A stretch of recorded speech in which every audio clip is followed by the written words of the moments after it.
log recording, 4:30 p.m. It's the 7th of August, 2022. No, I am not Baron Von Heat. I am just another emotionally deprived and sleep deprived zombie, or Mr. Weaver from Rosamond, California. How you doing, guys? Another wonderful day of being cooked alive. About 106 degrees out here in Rosamond, California, compared to what the hell it is in Lancaster or Palmdale. Probably 2 degrees lesser than we are. But we are cooked. We are turning into piles of melted goo. Again, the channel I will remind you is concerning about the diary of the griever John Weaver. Dealing with such things. I'm dealing with a lot of matters, and I'm dealing with a lot of memes out there.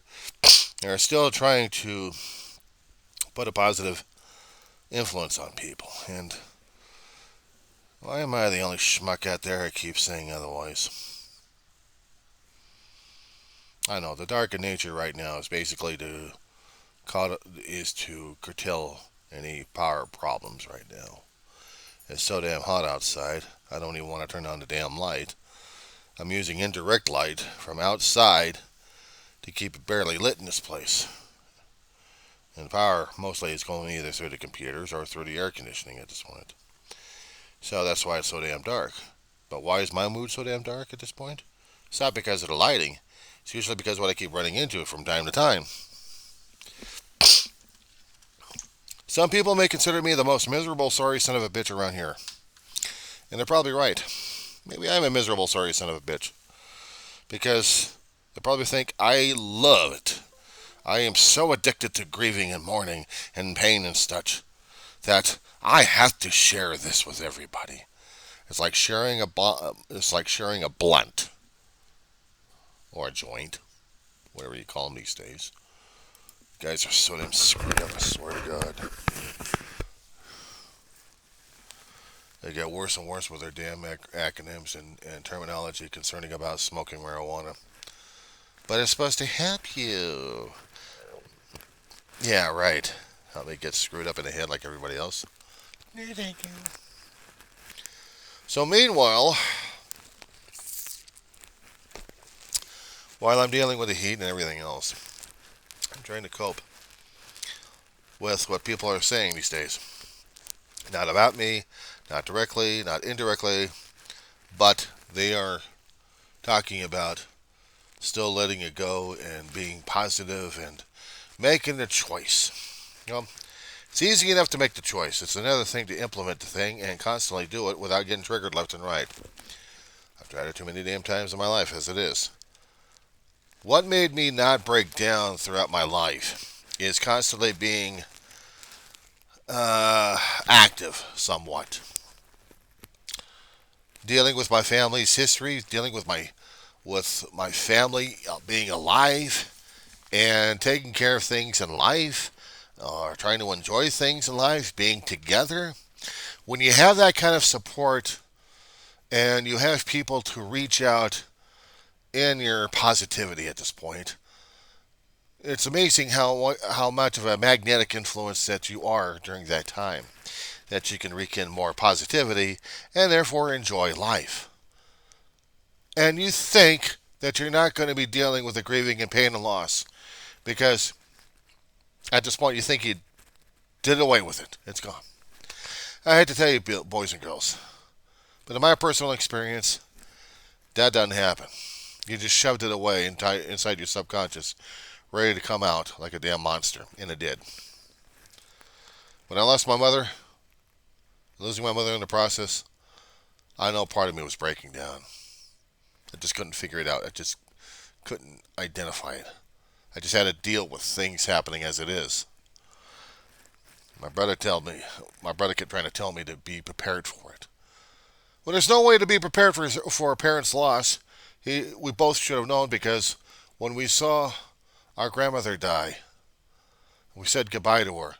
I know it was tearing my mother apart right there. It had to have. She had to put everything aside to act the part of being strong, and so did David. And I had to do the same damn thing myself. But we could not afford to do the grieving or mourning, and nobody else would be supporting us during that time. We had to show positivity. We had to show strength and courage and everything else we survived through, like everybody else does, like some of the family relatives would try to do, but not break down entirely and be like a totally weak wimp of a human being, or if we are human at all, or if we're supposed to be classified as human. I mean, God, if you're positive, you're a human being, but if you're negative, what the hell are you? And that's one of the things I've been trying to do every time I keep seeing those blasted memes left and right. Because they just insulted the living crap out of me every single time. Like, I understand that there's a positive force out there. Believe me, I do. I know it better. I know it. But most of my life, I've been struggling. And I hadn't destroyed myself. So I'll be considering that a great blessing that I'm still here. And struggle like crazy because that was the nature of things. You struggled. You dealt with life. You dealt with on its terms. And that's what I've been dealing with on its terms. However, people have a different way of looking at things, don't they? They want to. They don't want to deal with the negative crap happening at this point over here. If a friend of theirs has been totally deep in depression, they feel bad about it because they don't know how to help the person out. And believe me, I know that feeling entirely. On both sides. Because not having enough experience or perspective doesn't help you much. Unless, of course, you've already lost somebody very close to you and you're still dealing with the grieving. Or you've already been part of that process yourself. And I can raise my hand on both sides.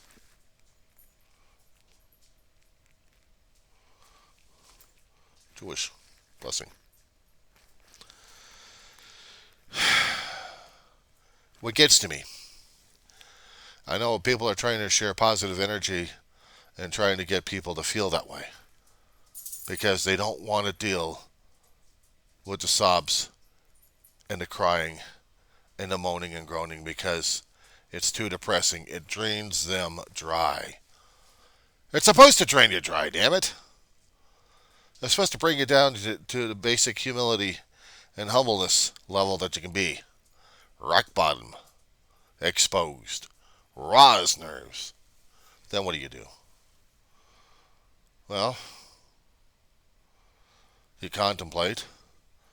You feel. You cry. You emote. You drown in your sorrows. But people usually drown their sorrows, especially when they're doing alcohol. Or smoke themselves out. Meanwhile, I got a long climb up, if I'm going to be looking at it as a cliff, or it's going to be a long road for me to walk. So I'll walk. Is there other choice? To put it aside and think everything's so happy-dappy, I see all the flowers around me. I can just appreciate the flowers right now. Yes, appreciate the flowers. Because after that, they're gone. It's brief, it's short. Appreciate the memory. Put it in your head. And you keep moving. You don't get stuck in one particular thing, say, I will stay here for the rest of my life. No, I'm moving on. I struggle. I do the day-by-day walk. I do the muck and mud crawl. I crawl it. I say, why are you like this? Because life is like this. No, it isn't. Life is grand. You must celebrate it. You take everything else away from me, and I'm supposed to celebrate it and say thank you, just like Lot. I ain't Lot. People want to emulate Lot. I'm saying, no thank you. I'm going to emulate me, okay? I'm going to be me. I'm going to be a pain in the ass at this point over here. I may cry like a crazy kid inside because I am a crazy kid inside. How many times have I been told that a long time for the psychological stuff that we are two different people. We are the outside people and we got this inner child. And the inner child usually has to be satisfied all the time. Otherwise, he's going to be a screaming brat. We have to treat him as such. So, we have to be treated like white lab cone syndrome. We cannot be treated any way else but just a brat. Because if we happen to misbehave, we're a brat. We cannot be rewarded for being a brat.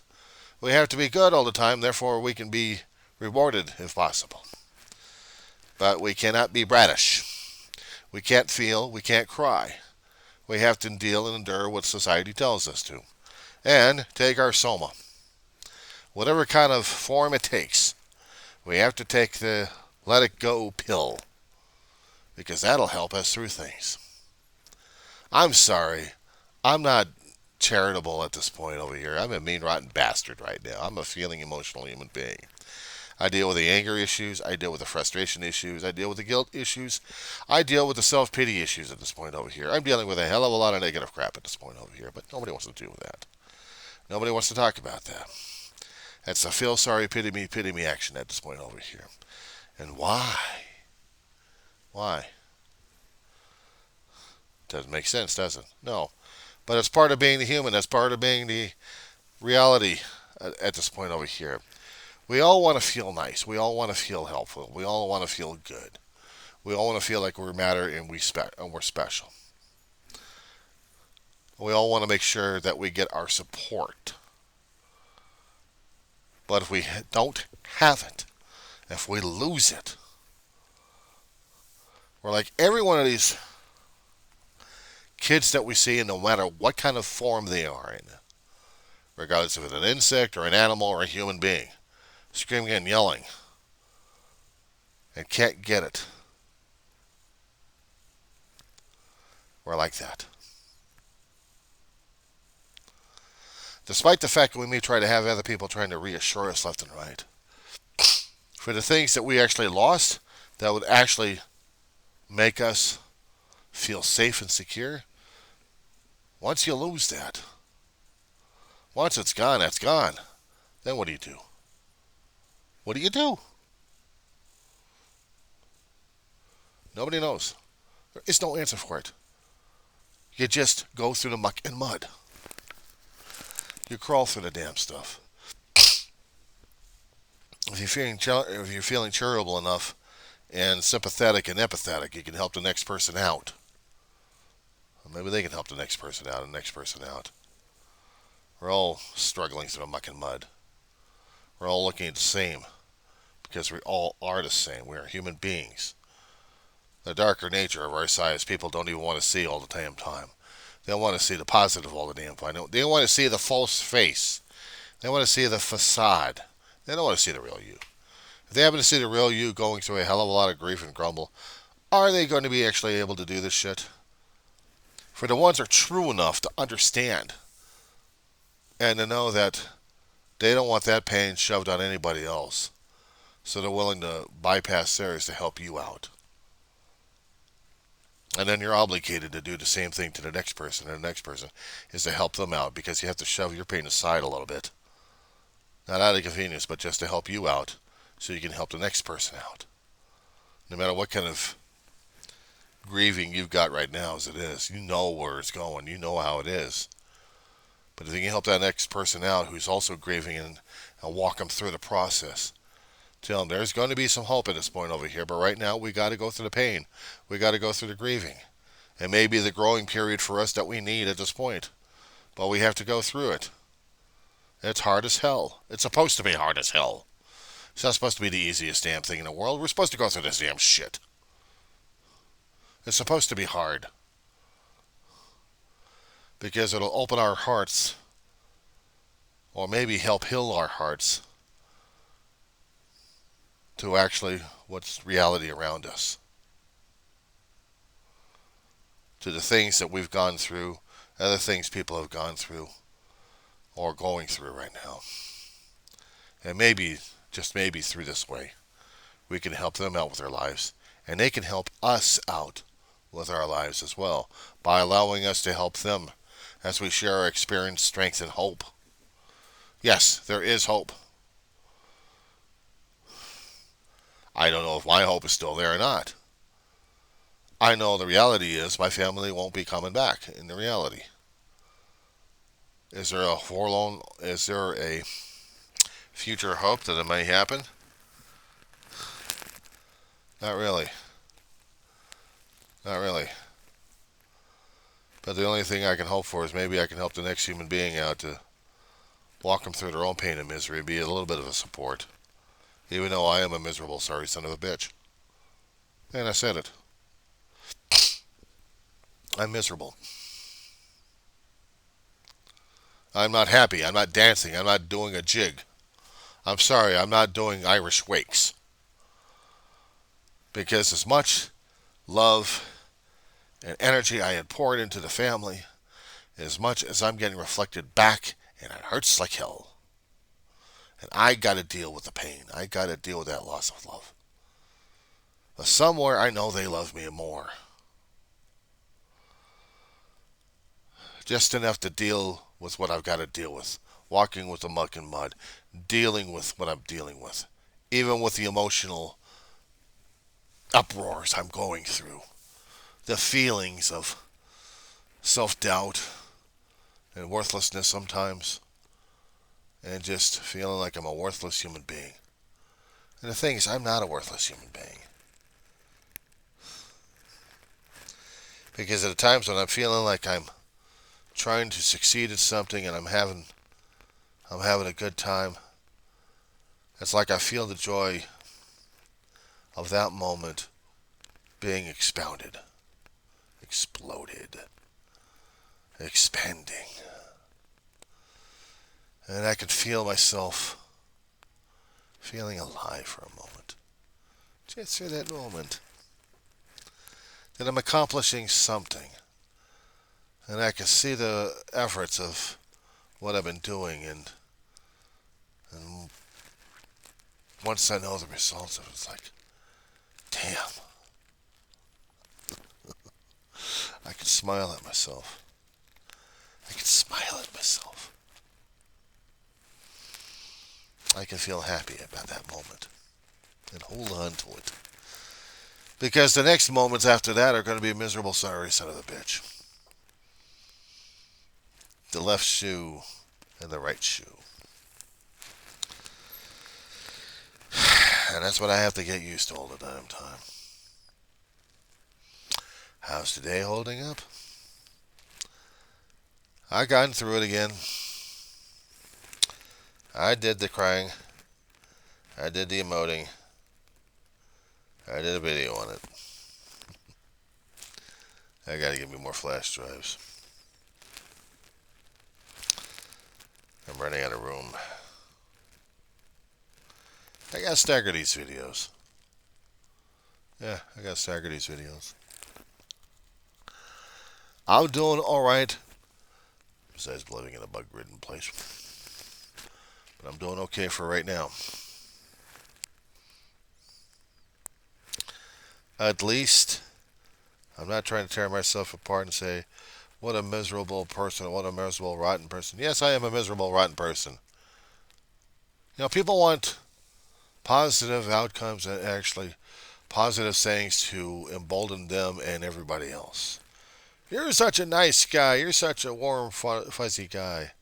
I'm going to show them the movie of Demolition Man with Sylvester Stallone in it, with Wesley Snipes and Sandra Bullock. I'm going to show them Fantasyland versus reality here. Because if we're talking about living in a head game of fiction, then that would show you something right there. Someone else's fiction shoved on people left and right to deal in an ideal world, while down below everything else is falling apart. If that isn't an example of it, I don't know what else is. But in this world, we're still looking at ourselves at the facades. We're not looking at the damn crumbling, the crumbling supports we have right behind the facades. It's like going over to a studio backlot, seeing the tour, seeing the facades being redone again and again and again. And then you look in the back and you see, my God, you got termites all over the damn place. It's eating the wood. You see how crumbling the damn facade is. The support's trying to keep up. That's how it is. That's how I'm discovering more and more of life sometimes. If you truly enjoy life, you don't live in a studio backlot. You deal with the mean streets. You deal with the reality check. You deal with both sides of humanity. Ones who hate life and the ones who are still dealing with life and try and smile and trying to make someone else's life a little bit better. And in that way, maybe they can actually share something positive with the next person who can share with the next person and go on that way. Other than that, we're going to be all miserable, sorry sons of bitches at this point over here. Sniveling, groveling, and just being just... What are you looking at? That kind of human being. I have been reminded a while ago. Humanity still needs working, but when you do see some of the results, you gotta hold on to that image. You gotta hold on to that memory, because that's the only thing that keeps you motivated. When a friend of mine comes over here on his own violation to see how the hell I'm doing, because they haven't heard from me in a hell of a long while, I'm still stoked on that.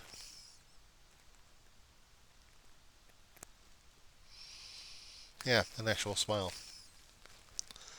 I'm still stoked on it. And I hope to be continuing to stoke on it.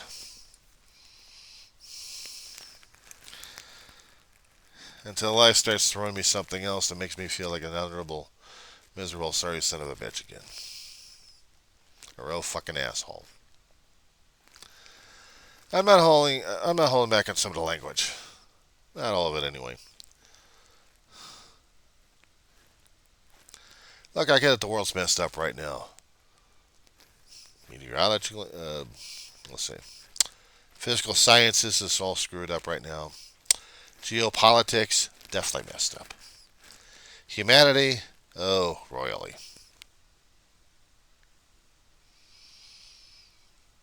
But I'm still here. I may be screwed up on my damn sleep cycles, but I woke up and I'm still here. I may have been triggered and I've been pissed off about writing some stuff, and I'm not holding back on them. I'm not going to apologize as much. I say what it is I say in my gut and in my heart and my soul. They don't like it, I don't care. I'm dealing with it. They don't like it. You can talk to God about that one. He's the one who created me.